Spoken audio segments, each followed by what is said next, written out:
I personally find it deeply repulsive. Hi, I'm Andy. And I'm Roger, And welcome to The Middle, where we try to have thoughtful conversations about awkward topics. on our search to find the middle.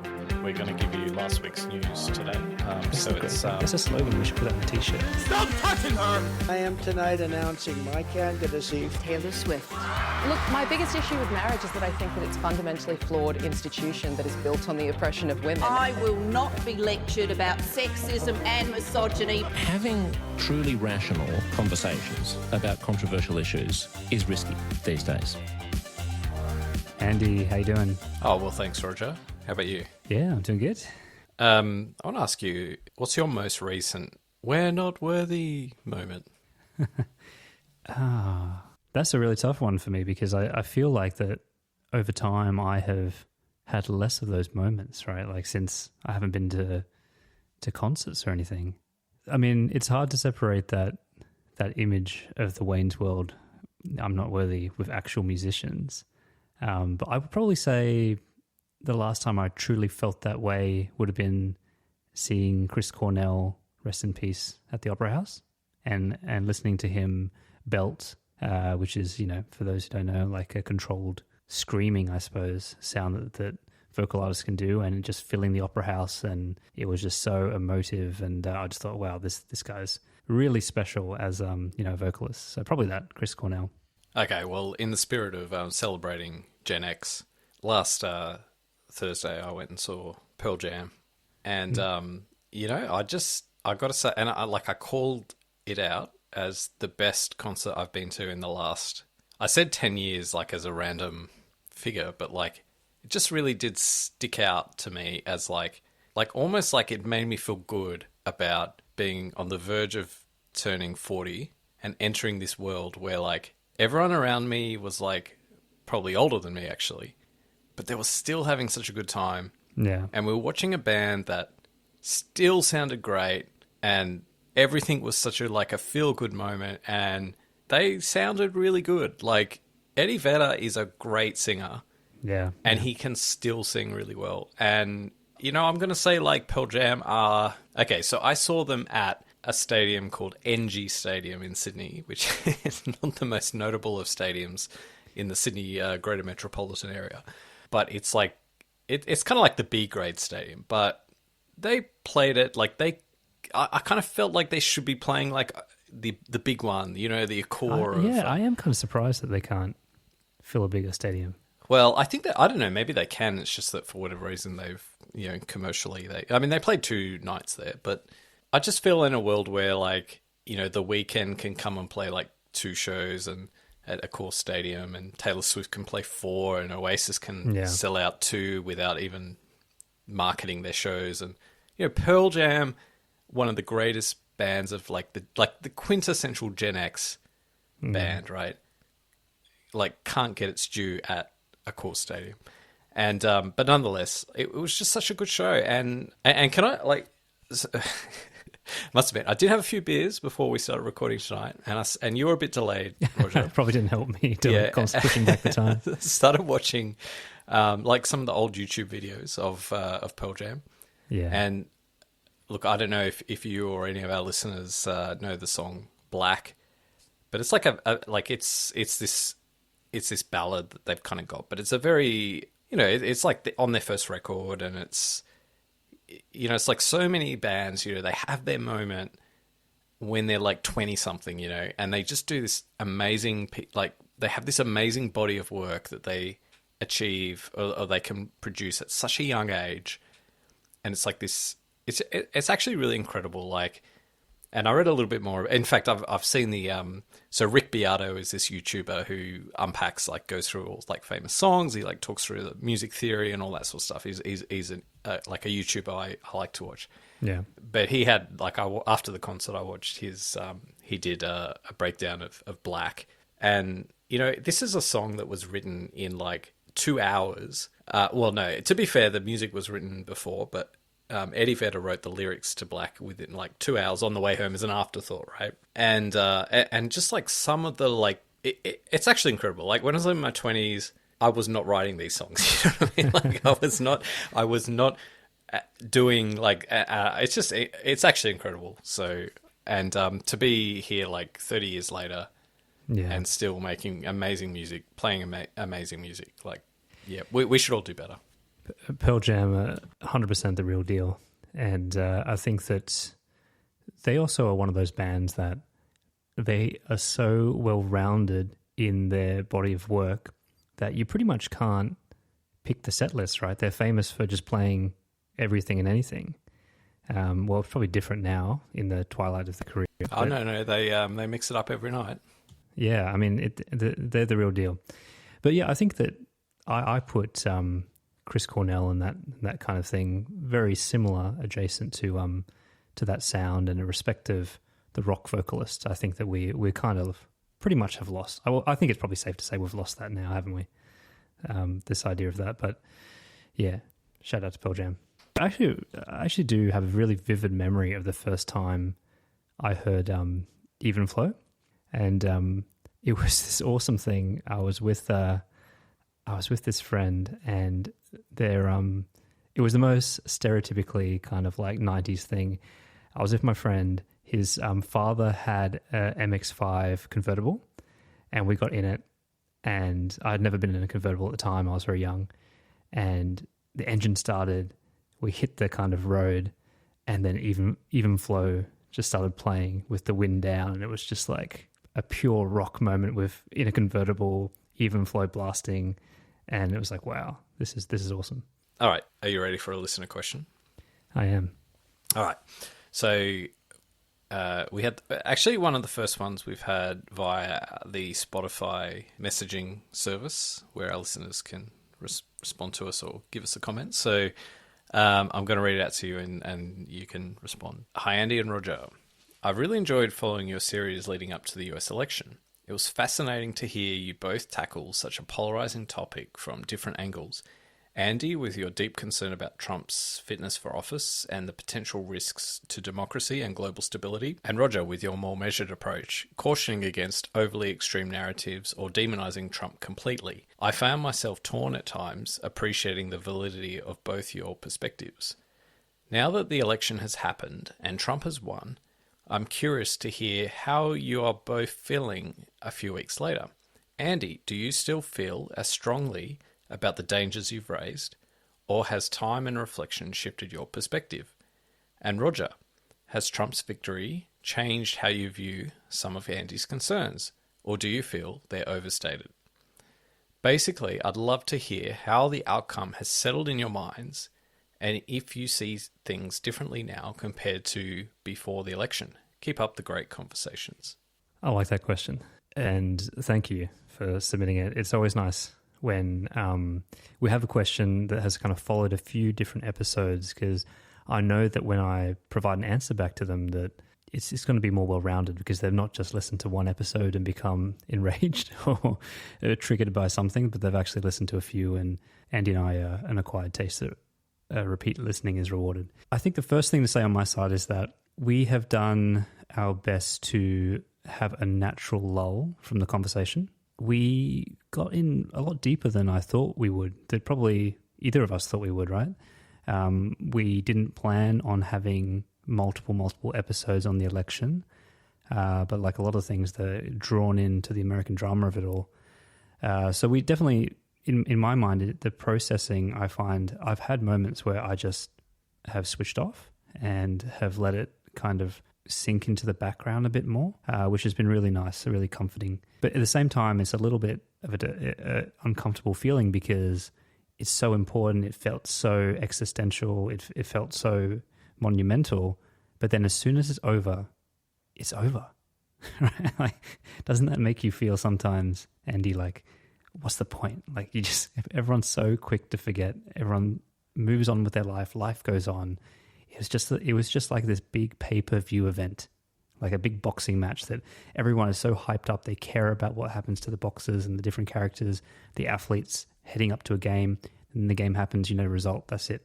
You don't think about it anymore. And I feel like there's a little bit, I'm in that phase at the moment where it's kind of, it made me reflect a little bit more of, we do work ourselves up. and sometimes in the service of entertainment and the media and all these kind of things, right? And we all need a break. Yeah, so I mean, that's how I initially feel, and I'll throw it to you, Andy, before I kind of give my like processing of the actual result and whether it's changed my mind on anything. Yeah, I do think that's a good analogy, the sporting one. And I'm thinking back to the 2021 NRL Grand Final where Souths lost to Penrith. And it's just sort of one of those situations where you get very invested into the lead up and the build up to the process of like, you know, and you're following your team and your side and what you want to happen, like you're invested in that.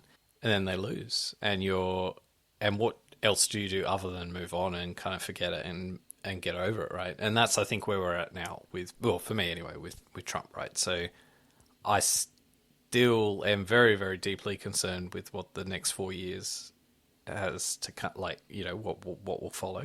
And I think we've got some interesting times ahead, but you can't do anything about it. So, like, quit dwelling in the negative, right? And I do think it's quite a different time, like, compared to, say, in 2016 when Hillary Clinton lost.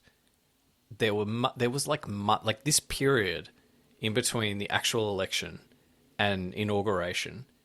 There were protests, there were like women's rally, there were like liberals and lefties like crying on like the streets at how traumatic it was that Trump won and Hillary Clinton lost, and there were, you know, that famous viral footage of that wokey on the plane who, you know, you should be ashamed of yourself, you know, to the guy with the MAGA hat, and she got kicked off the plane, which is kind of funny actually.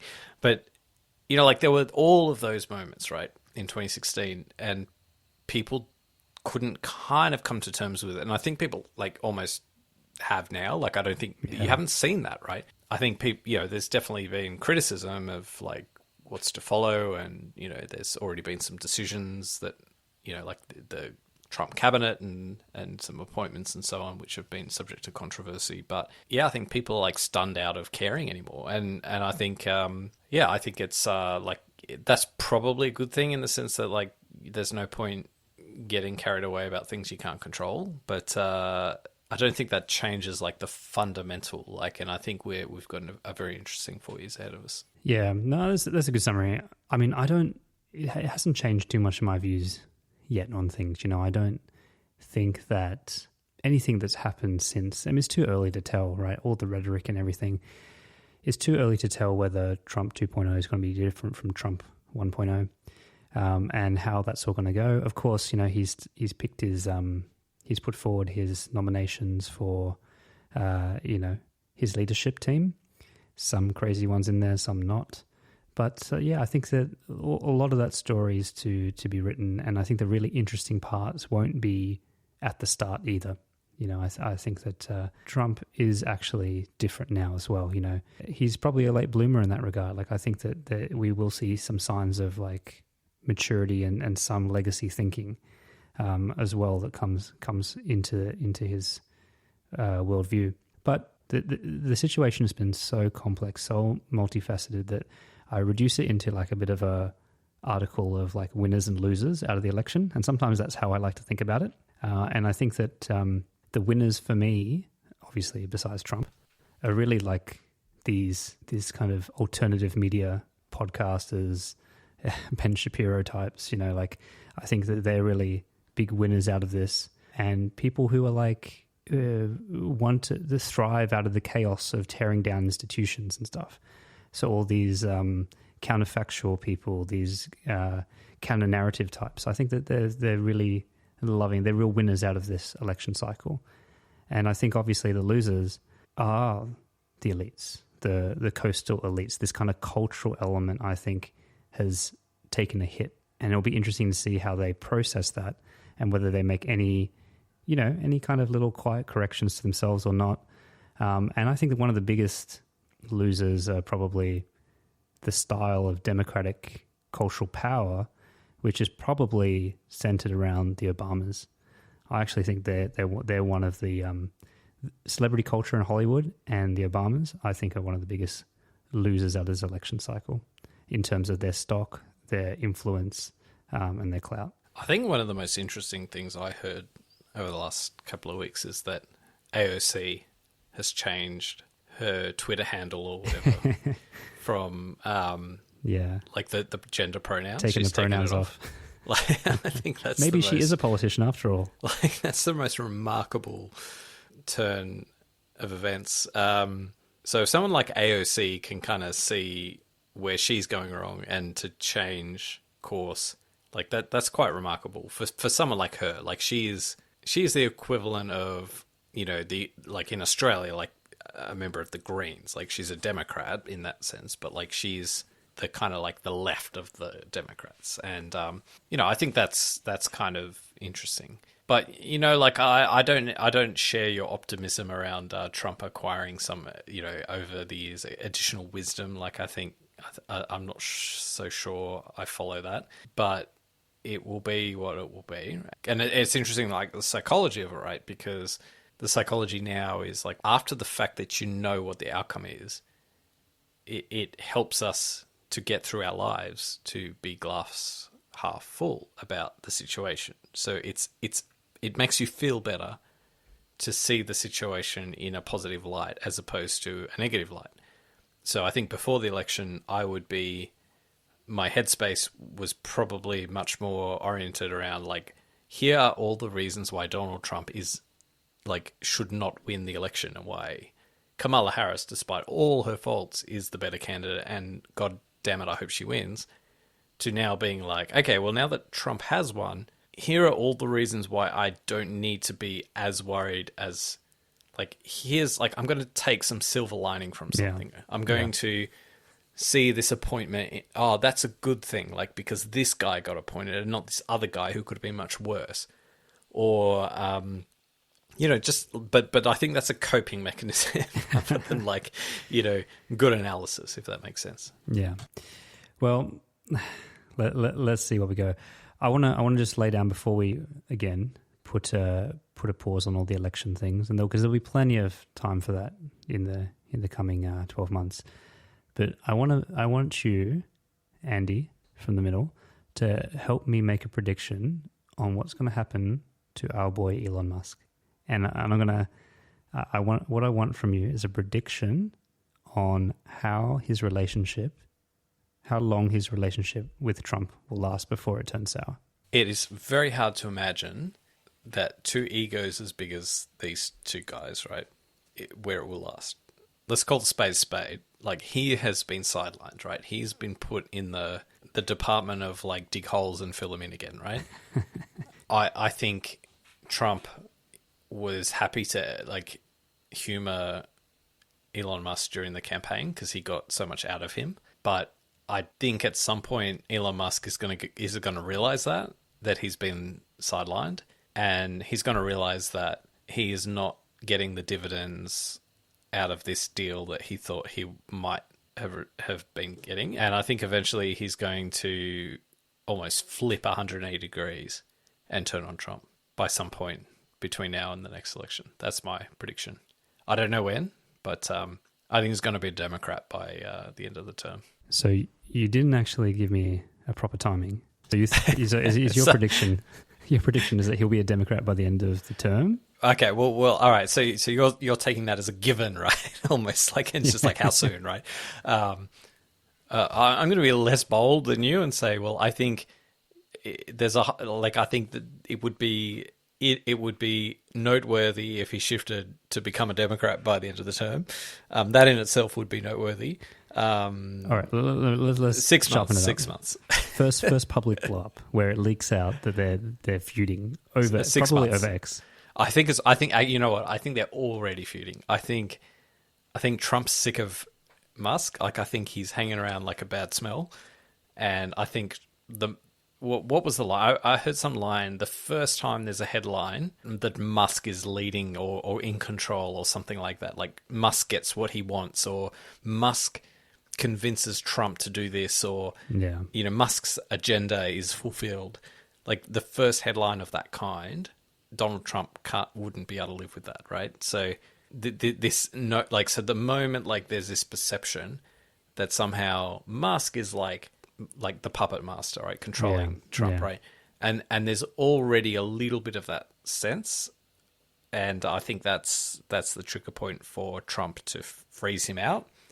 And so I'm pretty sure that the process of like demuskification has already begun. And this is the thing, like you could so easily tip Trump over the edge, right? You can bring this timeline up, but all a magazine cover would have to do is like put one of those NSYNC style caricatures of Trump and Peter Thiel, pulling the strings like a marionette doll.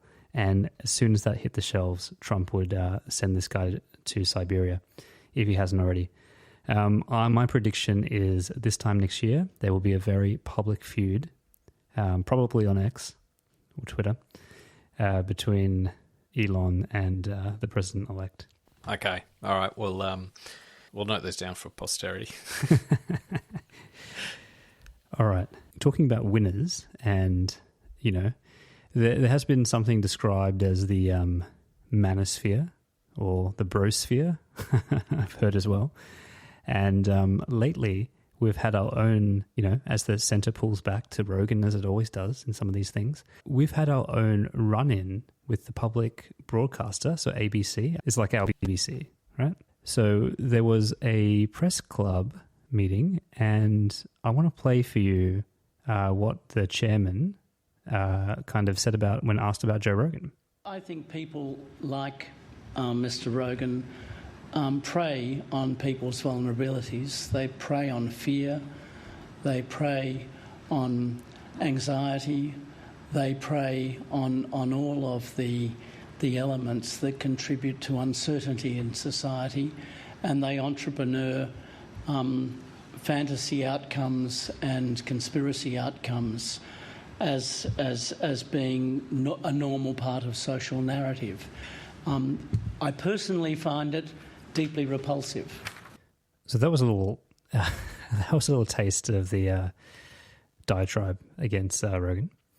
And he went on to say that he hasn't even listened to the podcast ever himself. But does this give more evidence to our diagnosis that Joe Rogan might be the most misinterpreted man in the brosphere? In the brosphere. All right, so a couple of just two qualifying points that I think are worth throwing on the table. One, it was a response to a question. So it wasn't like some premeditated attack on Rogan. It was, I think there was a question. I don't know what the question was, but they have Q&As at these things, and you've got to ad lib your response. And those kind of ad lib answers aren't always the most eloquent, targeted, well thought through. It's a comments, pretty strong right? stance to be okay, repulsed. but like, so that's the first thing. So if it was pre-planned, there might have been different words used or a different approach taken. The second piece of information I think is pretty relevant to throw up, right? Because the other piece of so what happened downstream from this was that Elon Musk was informed about such comments, and I think he posted something to the effect of the Australian I can't remember the exact words used, but I'm sure there was some allusion to Soviet era sort of the propaganda department or whatever from the Australian government or whatever said this.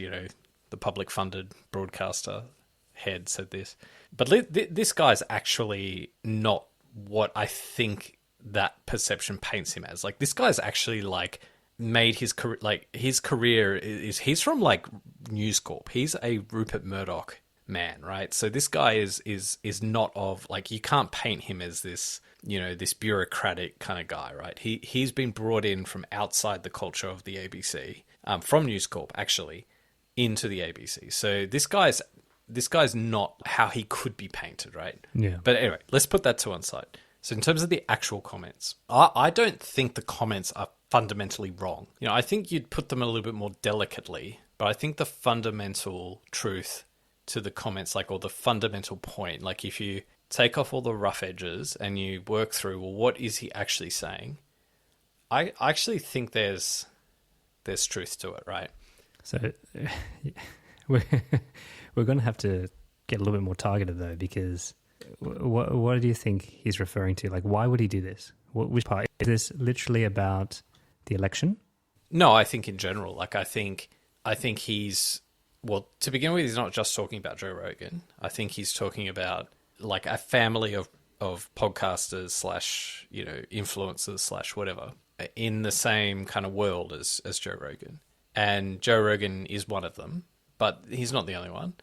I think the point is probably, like, it's probably fair, right? How is it fair to paint Joe Rogan as this kind of malicious person that's trying to prey on people's insecurities and to, like, we just spent a whole episode talking about how that he doesn't have that agenda, that he's trying to kind of manipulate people for an outcome. If you look at what makes Joe Rogan interesting to his listeners, it's precisely that he has anyone on, right? It's precisely that he doesn't curate his guests to provide people with useful, meaningful, beneficial information. Like, he's not a news service. And in some ways, I think that's what this guy's reacting to, right? He's reacting to this contrast between traditional media, which would be very responsible in terms of who it puts on a stage, who it puts in front of an audience. It would make editorial decisions about, we should not have that person on because that fucking guy's crazy. But this person is credible, so we'll have that. Like, and this is, so you have this transition from a world where you have, and it's not just that it's a state-funded broadcaster, it's traditional media that would play that role, would assume responsibilities for curating the kind of people that they put in front of a mass audience. And he's reflecting the fact that the new media, people like Joe Rogan plus the others, that don't play that role, and they do not take responsibility for who they put forward and who they put in front of millions of listeners each week. And that's what he's reacting to, right? Yeah, okay. But how is it fair that if it's a reaction, how is it fair that he is then kind of trying to claim this malevolent kind of intention? That's the part that's not fair, right? Like, he's making that very clear, and that's why it's over the line for me. You're trying to say that Rogan has a bad character, that he's preying on people, that he's making like money off it in that way. Like, I just don't.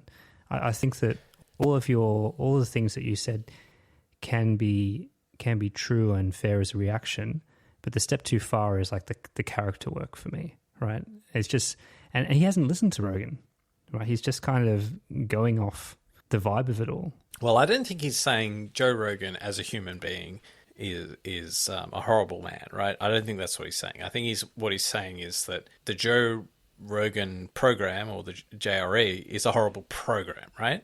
And in much the same way as people might listen to a talkback radio program, and say, oh, that's like, this talkback radio host is this guy, and the nature of his program and how he operates his program is not in the best interests of society, right? And but equally, the host of the talkback program might be actually like a good guy, right?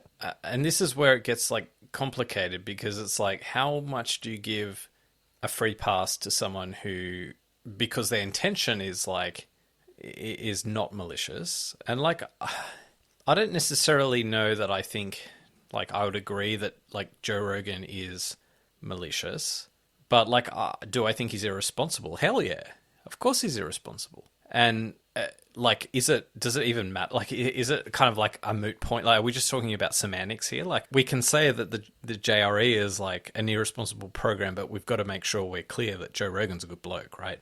Now, again, like, that's why I say, like, I think it's important to recognize this was like an answer to a question, right? So if he's going to give like a really considered response, maybe you'd find some, additional clarity and some additional clarifying remarks. But if, like, at the end of the day, this is coming from a place of trying to call out the JRE, and not just the JRE podcast, but like similar kind of new media sort of programs of this nature. And like, I think what makes Joe Rogan unique is that he is, and we discussed it, that we felt he was not sort of beholden to incentives, that he was sort of, that was his true sort of self on his podcasts, but if you look at that world of like new podcasts and stuff, like that ecosystem, I do not believe that they're the same as Joe Rogan. Like, I believe they are actually malicious, and they are fundamentally, like, a lot of the people who engage in that space are basically after a buck and don't care what the cost is to society, and misleading people and, you know, putting out false information, whatever. Like, I think they are egregious, right? Maybe not Joe Rogan, but I think that ecosystem, there's a lot of really bad stuff that happens out there, and I think that's what he's reacting to. Yeah, look, I'm less willing to give him all of these, you know, soft landing around what essentially is quite a intense diatribe on Rogan, which he seems very unqualified to even comment on based on the fact that he has consumed do anything. you see the irony, right? You're calling him out for having a diatribe about Rogan. Rogan does it every day of the week, every episode, right? Well, Rogan's not the head of a public broadcaster.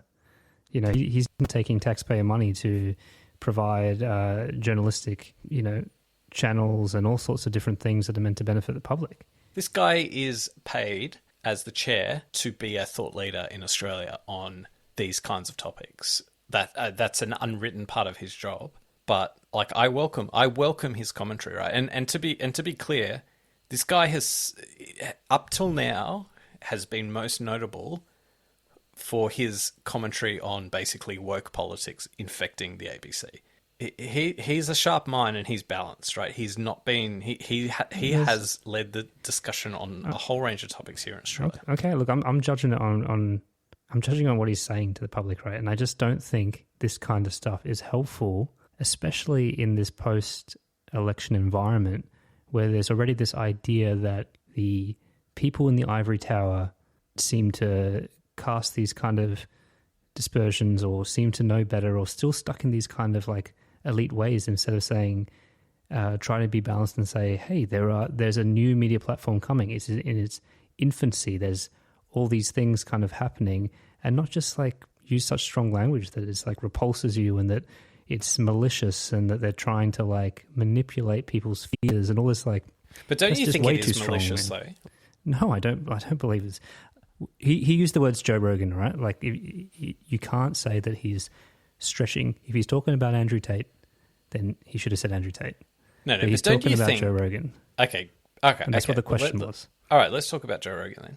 Don't you think a lot of what's on Joe Rogan is malicious? Like, and let's separate intent. Okay, so I think the defense to Joe Rogan is it's not intentional, right? The defense for Joe Rogan is that he does not set out to mislead people. He does not set out to cause harm to people, right? And he in good faith, and you know, he's all for freedom of speech, so he's willing to like have people on, and he's, you know, an open debate, right? So you can say to that end, like, you can say, okay, well, Joe Rogan is not intentionally trying to be malicious, but don't you think the effect, the consequence of a lot of the stuff that gets spoken of on the JRE has, like, now malicious is, I'm not sure if that's like a very well-defined term, but like, if we're thinking about consequences, like, don't you think it has negative consequences that someone with hundreds of millions of listeners ought to be paying attention to?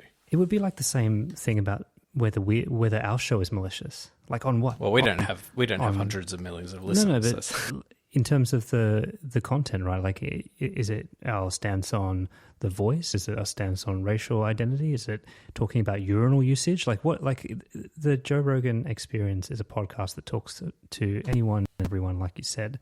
There's like a fraction of it that's actually even consequential in terms of counter narratives. But let's sharpen that point, right? Do you think our approach is synonymous with the approach taken with on the JRE? Because I think we actually do try and unpack both sides, right? No, of course not. But Rogan, we've spoken about this. Rogan's way of doing that is by listening to people on both sides, not trying to do the mental gymnastics to process things on both sides within his arguments.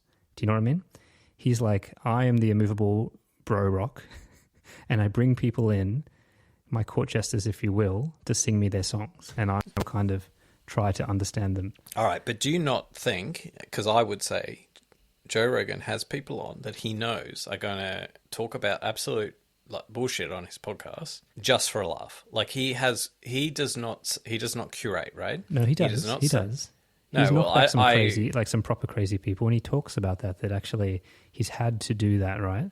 And even to the point where, like, yeah, but then what he does is he gives them enough rope to hang themselves, except without challenging it, right? So, like, let's leave COVID to one side, but like he is renowned for doing that during COVID, and he also had. I would say, arguably COVID. now he is equally renowned for doing that during the election, right? So that's unfair. And I think that he, even in the COVID example, he brought people on both sides to try to combat the things, right? So I think that it sticks to his model. It definitely doesn't show a malicious intent, which is what he's been labeled with. This is like defamation, in my opinion. But no, come on.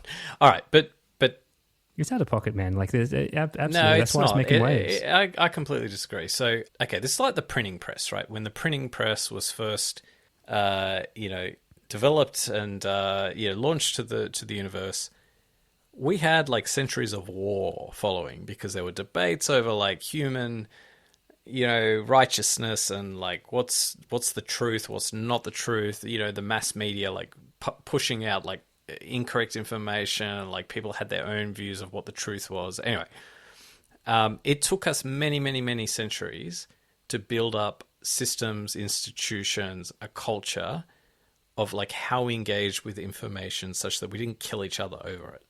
And we built that up, and then suddenly that's all been upended in like maybe the last 15 years with social media, the internet, podcasts, all that other stuff, right? And we're yet to build the institutions of like how we navigate this world. And what Kim Williams is reacting to is, and like I'm trying to kind of flesh out for him his argument. So it's not an argument he put forward, but it would be what I would sort of add on to it. And again, like I think we've got to remember this was a response to a Q&A situation. It is we're yet to build the institutions of how we govern ourselves and work out what's worth propagating, like what information is worth scaling up to the masses and what information isn't. And we had built systems and institutions over time, and they'd worked very well for us. But those institutions aren't fit for purpose for the modern media landscape, where we have anyone can have a podcast, anyone can, and in fact, the incentives in podcast land is that the more extreme you are, the more outspoken you are, the more crazy you are, the more listeners you'll have because you appeal to a niche, right? And we don't have this yet, the systems to deal with that. So what Kim Williams is reacting to is the business model, is the fact that the business model of Joe Rogan isn't to moderate. It's not to, like, Joe Rogan will not get more listeners if he suddenly says, oh, well, I'm going to like cut out all of these different voices and just like stick to the more sensible middle. And whether you're talking about Joe Rogan or the ecosystem, the incentives are, let's be as fucking crazy as we can be. And that has negative externalities. It has consequences and collateral damage. You're taking and adding to his argument in such a meaty way that is no longer his argument. The glimmer of the concept in it, right? No, but I think this is where he's coming from, right? You can't soundbite someone who has expressed his sentiments to something and not trying to like understand where he's coming from. And I think what I've just said, I think that's where he's coming from. All right. Look, I just think that you picked the wrong target to do that, because that doesn't hold true. I don't think that someone like Rogan is trying to manufacture rage bait people, or he's literally an entertainment podcast, and he brings on people who are interesting to talk to. But if you thought about why he's popular, like Joe Rogan, isn't that why he's popular, that he does that? No. Joe Rogan is popular because he has brought a cultural and celebration of certain masculine factors together that people have aspirations to follow and enjoy listening. The relatively safe expansionary element of listening to people who are very different from you. It's this idea of storytelling, sitting in different cultural norms and subclasses and all these kind of things. So I think that it's not, people don't go on Rogan. The JRE is not a show where you're going to go on to like hear super extreme views every week. Like there's a lot in between those two posts, right? Like even if you open the JRE up now, you'll have to scroll pretty freaking hard to find like a controversial person. They're always there. All right, come on. I'm They're comedians. They're like the people. No, I'm going to call you out on this, right? Because the JRE is fundamentally an exercise in contrarianism, right? It's fundamentally about let's pick a completely unique perspective on a topic because it's interesting, it's entertaining. It's more entertaining to hear from a guy who's going to talk to you about all of the UFO sightings and how like there's really good evidence for, you know, aliens. That's more entertaining than someone who's going to come on and tell you, well, actually, like there is all that evidence, but it's all bullshit. And it's an entertainment podcast. He's speaking like, to interesting people. Yeah, right? but what define interesting, right? Like interesting is not moderation, like you know, and that's so. Look, I don't think Joe Rogan is like an evil guy, right? Like, you know, I in our episode on Joe Rogan, like a month or so ago, like I do have like a soft spot for him, right? But I do think it's totally fair game for someone like Kim Williams, who, again, like he's playing his role as like the chair of the ABC. Like this is a person who historically has played the role of being a commentator on matters relating to Would you media agree and that public the affairs. ABC is liberal leaning, left leaning? Absolutely. And he has tackled, he has criticized, like in fact, he is probably Is that the malicious? least. Is that malicious to take a public broadcaster and have an affiliation with one side? Kim Williams is the new chair of the ABC. He's been in the job for, well, you can fact check this after, less than a year. He's been brought in almost as a countervailing force because he's of News Corp origins. The ABC is not left-leaning because of Kim Williams. No, I didn't say it was. His comments have nothing to do with the ABC. His comments are his comments. So I don't think it's relevant. Whatever you might say of the ABC is not relevant to his comments because he's not of the ABC. He is not the ABC. He is an individual that's made those comments. Yeah. But as a thought leader, this is a guy who, in this role, like should be throwing out ideas. And like I think it's absolutely fair game for him to be your raised. kind of thoughts on this, Andy, but I still think you have to admit that it's just a bad take on it. It's a bad delivery of the argument. It's a bad kind of look. The optics are not right. Surely you can see that. Otherwise, you're being the contrarian here.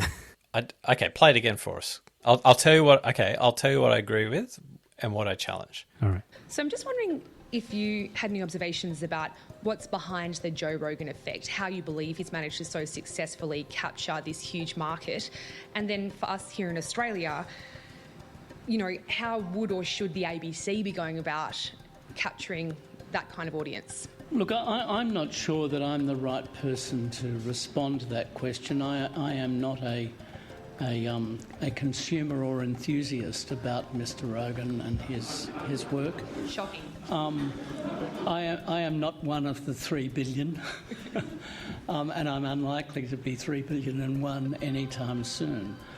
I think people like Mr. Rogan prey on people's vulnerabilities. They prey on fear. They prey on anxiety. They prey on all of the elements that contribute to uncertainty in society. I personally find it deeply repulsive. And to think that someone has such remarkable power in the United States is something that I look at in disbelief. Okay, well, actually, listening to that again, I'm probably even more confident in my take, right? Because for one, he's commenced it with, okay, for one, it's clear that's a question. You heard the question with that fuller version. Number two, he said, I'm probably not the one to ask. But I will anyway. I'm probably not the one to answer, but I'll do it anyway. No, but he's qualifying it. Look, this is, you know, I don't listen to this stuff. So he's referred to people like Mr. Rogan. Pray now, if the implication was that pray is like implies some kind of premeditation or deliberate strategic, intentional strategy to like, let's get the most vulnerable people and we'll work out the best way to like, capture their attention or whatever, if that's the... exactly what the words mean, yes. Yeah, well, I think it's a bit more nuanced than that. But like, I think if you say that Joe Rogan as an individual prays, I don't think Joe Rogan has like some strategy map of like what's the next like vulnerable target we can capture to, get more listeners. I don't think that's the case. But I do think there are plenty of other podcasters who do that. In fact, I think probably most, if you were to name 10 sort of Joe Rogan adjacent commentators, I would say they would probably all do that in their own way. I think the Joe Rogan business model does that, even if Joe Rogan himself does not do that. I think Joe Rogan is successful because he does that, even if he doesn't know that he does that. I think elements of the Joe Rogan, like I think when he does his MMA episodes and his comedy episodes, I think that's fine. But I think the moment he has guests on that appeal to the sensibilities of his audience, that on a controversial topic where contrarianism is an appealing attribute, or where conspiracy thinking is an appealing attribute, I think the Joe Rogan business model does that, if not Joe Rogan himself. So if I were to temper the remarks, I probably would say programs like the Joe Rogan Experience pray rather than Joe Rogan prays. But that's a very, to me, that's a semantic kind of a relatively minor change to the comment. And I say that like as someone who would defend Joe Rogan. Like I think in a free society, it should be possible to have programs like the Joe Rogan Experience. Like, I don't think we should censor the JRE, but I do think we should be able to call it out. I think that's part of living in in free speech, is that you can call out that stuff, right? Even if you believe that it should be, absolutely should exist. Like, if someone said, "Oh, we should ban Joe Rogan," I would totally fundamentally disagree with that. But if someone said you shouldn't be able to criticize it, I would also fundamentally disagree with that as well. I just think that you're mischaracterizing him, and so it just becomes part of the problem, right? So all the things that you're talking about, the kind of the criticism or the reaction to new media, or their responsibility, the end kind of net outcome to people listening to them, and the spread of misinformation, all of that stuff is like compromised by this element where you're so severely mischaracterizing by people that actually listen and understand him. And you've already admitted ignorance in that fact. So I just think it's a very poor delivery of whatever this reaction was. It doesn't help. It's part of the issue. How much of that is just that he sounds like a Oxford-educated wanker, right? But I mean, look, that definitely doesn't help. He just seems like a just old, out of touch dude. But it's more just, look, what happens is, right, when you have a favorite podcaster or whatever it is, or you have someone that you have a relationship through from a content side, you begin to know them. And so when someone comes from the outside and attacks them in such a mischaracterized way, such a clumsy way, all you've done is just turned off those 3 billion people straight away, because you haven't done any kind of work to acknowledge the situation, to understand who he is, to understand why people like him. And so you've just kind of shot yourself in the foot, and you've just confirmed for them this idea that you are out of touch. You don't understand enough to communicate with people, the needs of people that are in this space and consuming this product. All right, so I want to take this in a different direction. So, Joe Rogan fanboy over here, we can agree to disagree on... I want to talk about... I don't even listen to him anymore. I want to talk about the Brosphere, right? And I want to make some observations about the Brosphere. And I'll put some thoughts out there and we can discuss them if you'd like. So number one is this like thing that's happened, I think, in the last 10 years.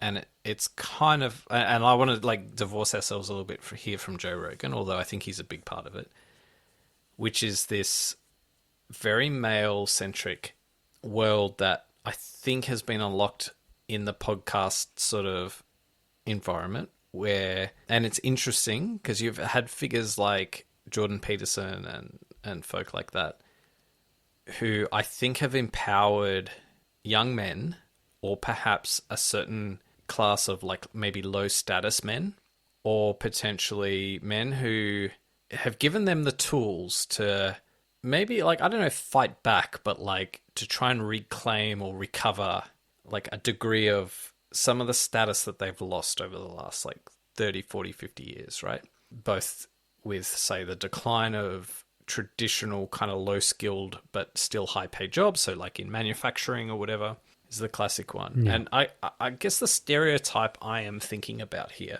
when I look at the appeal of these podcasts and these figures, and I'm not just talking about Joe Rogan, in fact, I think Jordan Peterson is probably like the better target for this, is it's given a language and it's given a way to communicate with and stand up maybe to more educated people, right? Elites. So yeah, the caricature I'm thinking of is a laborer on a building site who will start talking to his mates about the tyranny of the gulags in, you know what I mean? Like who the philosophical laborer on the work site, you know, on a building site. Someone who never went to university, but suddenly talks as though they're more intellectual than any person that they know that's been to university. And I think there's something to be called out about the appeal of this, like. But do you think that's a bad thing though? Because just pause on that. Yeah. Just dwell on that for 1 second, right? Because I think within that caricature of the people listening to JRE on the work site, and they somehow become enlightened about fitness, about like history and about all these things, right? I think it's less about them trying to compete with the intellectual elite, but more just kind of be aside from it, like to say that they have been enlightened about and they've myth busted all these common things through counter narratives. I think that can definitely happen. But I want to dwell there and ask you, why does this upset you? Or maybe upset is the wrong word. Why is this a point to you, though? Well, it's a point to me because I think it speaks to like the psychology of the situation, right? So the psychology isn't about let's find truth. The psychology is about let's find the way to recover our status. So let's talk about topics in a way where we can show these people up, or where we can, you know, we know this fact that this other person doesn't know. And but don't you think it's because they've been shut out of the conversation? Well, possibly, but I think that doesn't mean that the facts that they present are right, or it doesn't mean that the analysis is right. The difference is that, and again, like I'm very conscious of like don't get me wrong, I'm not like a defender of the elites here, right? But if you go to university and you learn about like whatever field, right, through an academic like environment, right, and you spend years studying whatever it is, right, you really like have to go through a lot of really boring, mundane things before you get to anything interesting, and then even then it's still really boring. But you get taught a process, right? Yeah. And you kind of have respect for that process. Whereas what happens, I think, in this world, right, is that these, like, it's entertainment. Like, it's fundamentally, I'm going to give you some really interesting, like, and I'm going to, like, lull you into thinking that you've been educated on all of these really complex issues. I'm going to have you believe that you actually know what you're talking about. I'm going to give you some insight that only you know. And then you'll be able to have these kind of like really intellectual conversations off the back of the 20-minute podcast.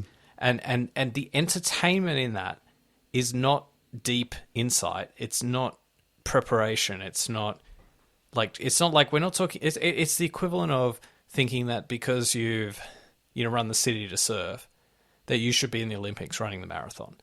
And I think that's the danger of this stuff, right? And that's where, when we think about like the danger of Joe Rogan and all these other folk, right, they're appealing to an audience. The appeal, the entertainment value isn't genuine insight. The entertainment value is this gives you something like to propagate really bad takes, right, on important issues. Now, how do I approach this?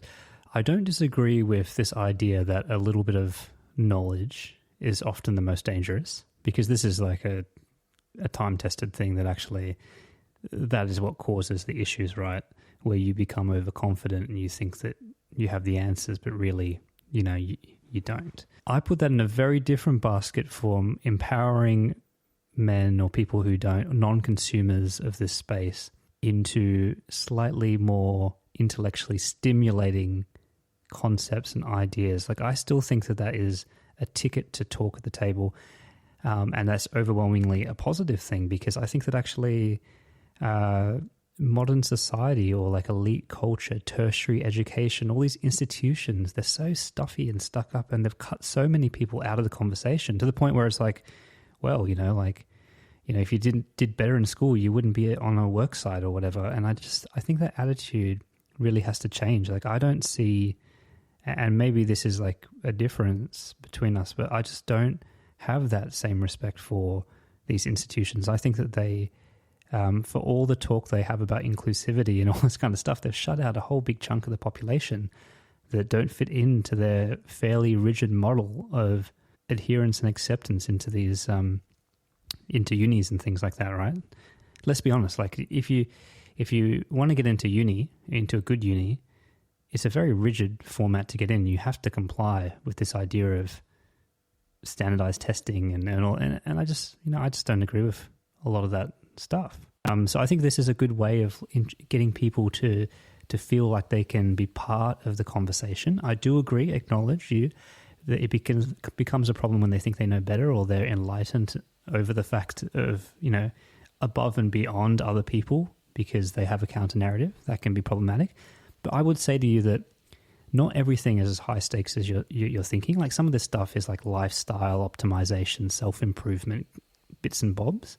Like, do you really give a shit if a guy on a work site thinks eating 3 carrots before 3 a.m. is the secret to getting a six-pack abs? Like, but the irony really, is, you know? But the irony is that can be the most dangerous, right? Like, that can be like, for who? Well, okay, so, you know, like, let's listen to Jordan Peterson about his "I'm only going to ever eat meat. Meat is the only form of sustenance, and that's had wonders for me." And you know, people follow that advice, and then they Carnivore get diet. You know, and then they get whatever, you know, no, like that no can one be... can follow that diet. So again, it's zero risk, because no one is going to be able to. If everyone could stick to only that diet, the world would probably be a very different place. But can I just touch on that? But like the point isn't that, like, I'm not going to go and defend like academic institutions, because I think they're really antiquated and inefficient, and I think they're good at capturing a certain kind of knowledge, but not like the whole of the kind of knowledge that's important. And certainly they're really poor as disseminators of knowledge, right? So they're not good at upscaling the benefits of knowledge. But at the same time, like, that's not really the point. The point for me is more that the incentives for a lot of these, and we're not just talking about Joe Rogan, we're talking about the world, but Joe Rogan definitely has this, where it's like the incentives or the things that fly. Like, if you do the, you know, like almost like the algorithm, like the Facebook algorithm's going to propagate, you know, crazy shit, right? I think like there's this maybe less sophisticated kind of Joe Rogan algorithm that happens when they're planning episodes, right? And I think there definitely is, like, they must look at metrics on which kinds of topics like do well and which ones don't. And I'm pretty sure that the ones that would do well are not like the boring ones, right? You know, they're the interesting ones, they're the outspoken ones, they're the contrarian ones. And this is like a bit of a flaw in our information ecosystem, where the ideas that get propagated are not the ones that are most worthy of being propagated. And going back to Kim Williams, like, now I'm kind of like taking a few steps above what he actually said, but like, I think at the end of the day, like, traditional media like form part of the institutions that we had developed as a society to make sure that we propagated good ideas. And we don't have those institutions anymore. We don't have the equivalent. We do, just no one's tuning into them. No, but we don't have the equivalent institutions in the current information landscape, right? We don't have, there's no body that says, well, we're not going to like quote that person because they're full of shit. There is. It's called the Daily Wire Plus, and Ben Shapiro personally curates all of it. Well, I only listen to Sam Harris. That's Now, we had different views on Trump, but like we both agreed he's unfit for office. Being on Joe Rogan was like a massive boon to Trump, right? Or the fact that Kamala Harris wasn't was an impediment to her. So, like, we actually have very high stakes outcomes driven by this new media landscape. So I don't quite buy what you're saying. That's like it's not high stakes. It kind of is high stakes. Not everything is high stakes, right? Well, at least some pretty important parts are high stakes. And I don't think it gets much. Again, you've got COVID and his kind of work on the election cycle and the way that played out. You know, he did offer Kamala a platform as well. Kamala, sorry.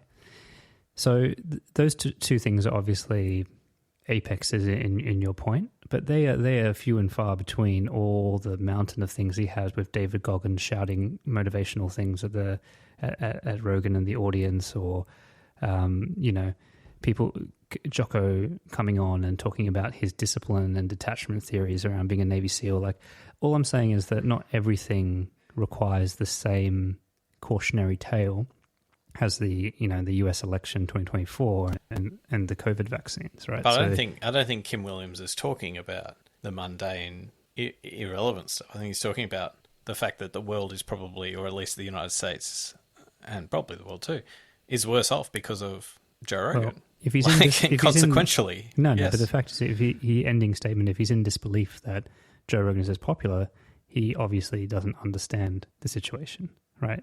Anyway, the Brosphere is made up of lots of different kind of components, right? And I think that you got to remember, like, in terms of the landscape, all the things that you're talking about getting this view, you can get that from like certain types of books, like self-help books. There's nothing new about that.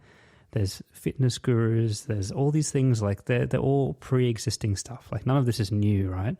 And in fact, a lot of things that come in is really this idea of being able to curate and tailor a deep connection through podcasts that we haven't really had previously, right? But I'll kind of see it as, the thing that, because you can take little themes in all of the like, what are we calling it? The manosphere, the brosphere. It's kind of like the lifestyle stuff, the self-improvement, coaching.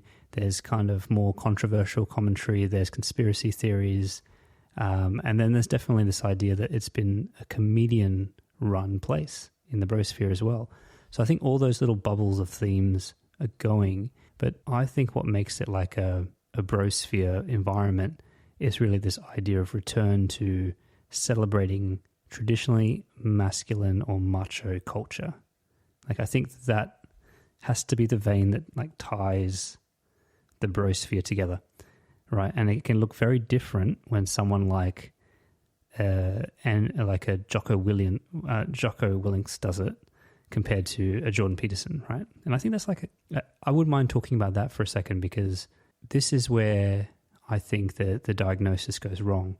People see that from the outside, not having listened to any of these content creators and podcasters, and see it as something akin to toxic masculinity. And then people who actually consume it hear a really positive message, like you say, like whether young men or men of all ages, see it as a quite positive celebration of masculine culture and the kind of strength in some of these traditional values. Like, how do you kind of square that circle in your mind? Do you know the first thought that comes to mind? It's like all boys schools, Nothing ever good comes of them, right? You kind of need 99% of the CEOs in Australia. Culturally, you don't tend to get good like emergent properties, right? When you get a whole bunch of blokes together to like celebrate how good blokes are. Worked well for Sparta. I just think that that's kind of inherently like the flaw of the thing, right? It's like I want to be in a world where you don't need to go and listen to the Brosphere. We don't need to engage with the Brosphere because like that's the only place you're going to get your fix. Like I want people to be able to, like get their fix listening to just regular mainstream shit that both men and women listen to, you know what I mean? I mean, the one thing that's common to the Brosphere is that it's heavily dominated by male listeners, right? Which means it's geared to that mode. And if we flip it on its head, right? If we looked at the equivalent on the other gender side of things, right? We looked at like, whatever brand of like feminist kind of radio or podcast, like Mamma Mia. You'd find the same kind of traits in that world as well, right? The best, like, I just think we temper each other, the two genders. Culturally, it's important to have a diversity, to like not let people get their fucked views like amplified. And I'm not into it. I gotta say, like, I'm not into this notion of let's celebrate like being a man. Like, I don't buy it. Like, I think there's a space to have like a moderate debate around, a moderate discussion around, like, like I listened to like a couple of months ago a podcast like Econ Talks, my favorite podcast of all time, for any listener who doesn't know. And, it's like a male host, and he had a guest on who was a male, so it was two blokes talking. But what they were talking about... How much gender diversity are there in economists? Well, probably not, but like it's not... I would say it's not Brosphere aligned, Econ Talk. Like, I don't think you would say Econ Talk is part of the Brosphere. But anyway, that aside... I wouldn't. But to be clear, but they had a conversation about, like they had a good faith conversation about like boys and men and like how to like, yes, I know the episode. Like, and it was a really good take, right? It was a really good episode, and they discussed the issue like around, like how boys are being, maybe not their needs are not being recognized, and in a modern society that like. Society succeeds when men and boys can succeed, right? There's this like symbiosis thing, right? But anyway, all that aside, the point is that like I'd rather hear it through that I would agree with you. I would rather hear that, but don't you feel the reason these things are so popular? Again, this is like going back to the whole Trump thing or whatever. It's like a symptom, not a cause. It's a symptom of the fact that there isn't a home for it. There isn't a balance, like you said, a tempering of these elements in other mainstream media and other sources. Yeah, right? well, but the more thoughtful Kim Williams response could have been, your Kim Williams response or your version of Kim Williams? No. response? Well, I mean, if he was to respond more thoughtfully in like, and again, well, like I think we got to remember, like this is a freaking Q&A, right? But he could have said something like, well, look, we need to understand why these podcasts are so popular, and we need to try and do better to meet the needs of this population, because they're clearly finding more appeal in these other forums. But like, I don't think the answer is let's emulate those other forums, right? The answer is let's try and do better than those other forums, because we do have concern. I have concerns with the kind of incentives that those platforms have, and like the way they're structured and their business model. But I don't think they produce good outcomes for society. Like, I think that would be a perfectly plausible thing for him to have said, right? And I think that's kind of what he was meaning. Now, you've taken issue at like specific ways he's framed it. Like, let's say on like a simple like consequentialist check, right? Is Joe Rogan good for the planet or bad for the planet? Unfortunately, I think Joe Rogan on net has now become bad for the planet, right? Oh, come on, man. He drives a Tesla. COVID, now Donald Trump. So I think now I'm not gonna like necessarily blame Donald Trump's victory on Rogan, but like before the election, I kind of maybe was less sure of how like impactful he was. Would be on the election result. So I don't know if I was right or maybe I'm wrong. I don't know, but like I think in terms of I'll say up front, like anyone who would come to endorse Donald Trump, like I severely question their judgment. And if that's the kind of like perspective that gets scaled up to the masses, then that's I don't think that. Well, like I said, I was very surprised that he outright endorsed. And I think in the end, he was just the pull of his circle was too strong, and he put himself out there too much. But I was surprised he went that far to do it. Look, I kind of just think that you are right And I would also agree that like if we could all just consume, like get our fixes and feel represented in our genders and supported, that would be ideal. But this is a reaction to the fact that overwhelmingly, like in most forms and media, there has been a move, and I'm not saying that it's anything to do with fair or not fair or levels or baseline, but there definitely has been a current to demonize certain traditional masculine traits because of, and I'm thinking of things like, the whole all men, domestic violence, this idea of toxic masculinity traits and all this kind of stuff.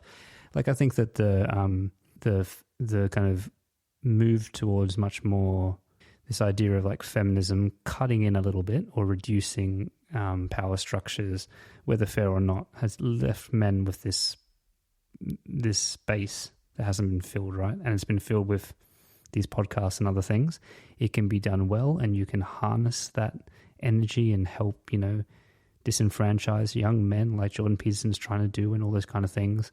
Or you can use it in a really bad way, like, say, a stereotypical Andrew Tate, who is kind of playing at some really problematic views around like the dominance of macho culture and the oppression of women in some cases. So I think it's like anything, right? Like there are good idols and there are bad idols, and I'm okay. To me, it doesn't leave a bad taste in my mouth when I see someone like a Jordan Peterson or a Jocko or someone like that celebrating more masculine traits. I like the fact that Joe Rogan is a bro. Like, you wouldn't have it any other way. You just that's his thing. That's who he is, and there has to be some space for that kind of stuff, right? Like, I'm not worried about this is like a packet of cigarettes or anything for men. That doesn't seem to me to be the case, right? Like, you got to ask yourself, what would they be doing if they weren't listening to these podcasters? It's not like a one-way road where they're getting radicalized and they're going to join ISIS. This is like, some of this stuff is a lot more entertainment or innocent or whatever it is. That's my view on it, and I like the fact that there's a place for celebrating that culture. Yeah, I think the part where I'm probably a little bit more cautious is that I think when you've got men listening to this, you got to think of like the opportunity cost, right? It's what they're not listening to, right? So we talk about like the polarization of like media, right? So where we all consume the media that works for us, right? That doubles down on our, like, we like to listen to Joe Rogan because he aligns with our worldview, or whoever, like, insert any commentator, like, or thought leader, right? And it's just another version of that, right? Like, and I just think we're far better off. It's not talkback radio, right? Like, it's not. It's worse than talkback radio.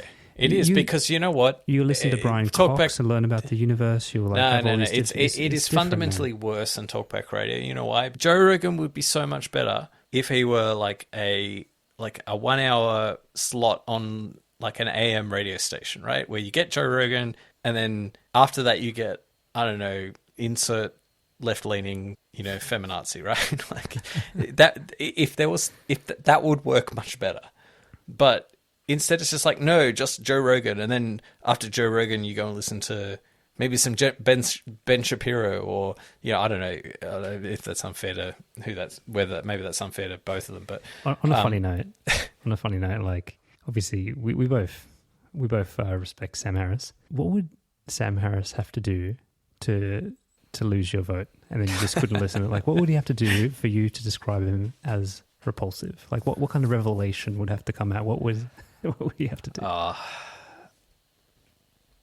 I think there's plenty of things he could do to make me feel that, but it just wouldn't align with, like, you just wouldn't believe that that would ever happen, right? So if he turned around and endorsed Donald Trump, then obviously that would make me second guess him. But I can't imagine him ever doing that, right? Would you kind of cut him off if he did that? Do you know what? If Sam Harris turned around and said, I got it all wrong about Donald Trump, actually, this is my retake on Donald Trump, I would, there's actually probably like no one else who could give me, like, who would actually influence me to change my mind than if, like, Sam Harris did that. Like, for me, that's the most credible figure, like, to give me, like, almost the fact that he's been against Donald Trump. He's probably playing the long con. Well, I mean, he probably could get me if he was too extreme on Israel, Palestine. Yeah, possibly. But then, just on that topic, like I'd separate that from That's the more likely thing. I mean, you got to remember to see. I'm so immature. My mind goes to something like way more like physical, like finding out that he was a guy that like, I don't know, liked golden showers or something. Or has if some it was weird like a sex. child molester or something, that would probably impact me. Yeah, that obviously like straight to jail. You can't handle that as a parent, especially. But just I was thinking like, what's the quirkiest thing that would make me bin him? And it would be something like that, some like weird fetish or some kind of like transgression in that way. Like. Is he Like, litigious? We better be careful. In his spare time, he shoved hot dogs up his asshole or something. Like, I wouldn't be like, no, you're done. I can't listen to you talk about the Overton window when I know that that's what you do in your spare time. Talking about defamation. Look, I just think that the alternative, sometimes I'm okay with, and like I give people way more credit to regulate and moderate their stuff. The thing I love when you talk about someone, even who's early on in their journey of listening to podcasts or whatever, if they listen to Rogan, they're interested to talk about a really broad range of things, right? Like I know a lot of people who started like that and they pick whatever they like. Some people are gym rats. They talk about health and fitness and cold plunge. Other people are like, they like the whole conspiracy theory thing. So they attach themselves to ancient apocalypse and how Egypt is actually way older than it is, and have fun around that, and it's like I think that's a good thing to get people talking. Like men need stuff like that to make themselves better conversationalists, to kind of open the door to some of this stuff, right? Actually, like in a lot of ways, it's kind of introducing some of that science and nerd culture into the conversation, which it's like a gateway drug. Right, like I think that's the best part of all this, right? And that's very different to like it's actually a disservice that you can, if you type in like manosphere or brosphere, that someone like Andrew Tate comes up next to Jordan Peterson, in between Jordan Peterson and Joe Rogan. Like that is actually a disgrace. Can I challenge you a little bit though? Do you not think we're dumber now than as a society than we were 50 years ago? Because I think we are. No. I think we are. You think we are dumber than... Absolutely. No. Why would you think that with all the tools or the updated knowledge? Or have you seen the movie Idiocracy? Are we not living through that No. Okay, it's got seriously. the nutrients the plants need. Think of the information ecosystem that elects Donald Trump. Like, whatever you think about Donald Trump and his policies or whatever, Idiocracy, the first script, could have had Donald Trump being president in it, but it was too outlandish, so they got rid of it. You can't write this shit. Like, you can't write the world we're in now. It's too out there. Like, this is not even conceivable. And not only that, he does the shit he does in 2020, and then he gets elected 4 years later.